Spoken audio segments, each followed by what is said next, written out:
Ouvrez grand vos yeux, jusqu'à la fin janvier, vous pouvez découvrir 2 expositions de très grande qualité à l'Espace Saint-Jean à Melun. D'une part, une exposition de peinture et de dessin, celle d'Annie Cardin, artiste du Sud Seine-et-Marne. Cette exposition retrace 50 ans de carrière.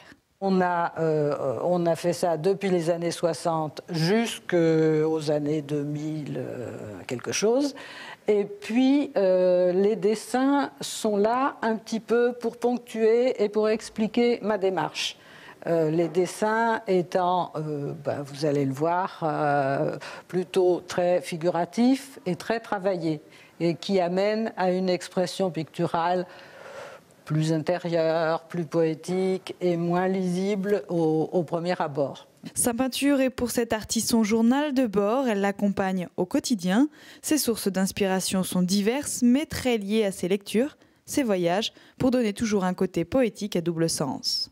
Ici, c'était un poirier couvert de lierre et effectivement, le lierre, ça devient des petits bonshommes.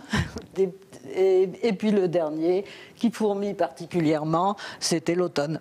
Autre atmosphère, mais tout aussi intéressante, celle de l'exposition photo Couleurs d'Islande organisée par le club L'Œil Ouvert.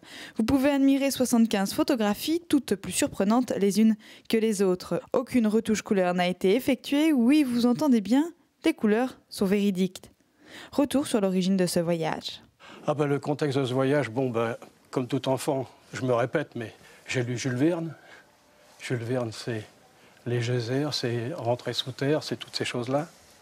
Ce qui fait que j'avais 2 collègues qui avaient le même rêve que moi, dont une collègue, plus un autre collègue du club photo.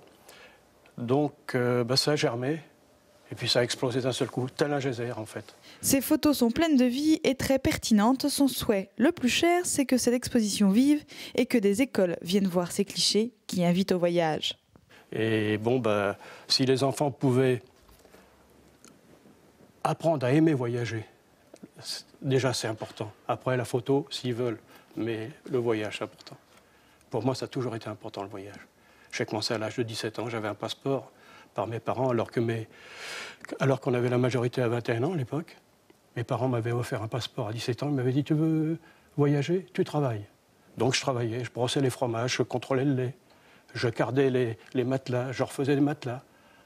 J'ai voyagé très tôt et on apprend beaucoup de choses en voyageant. On apprend comment ça se passe chez les autres et ça, c'est très important. Son prochain voyage photo, c'est aux États-Unis au printemps dans les grands parcs nationaux. Espérons à son retour une exposition qui nous laisse autant rêveurs.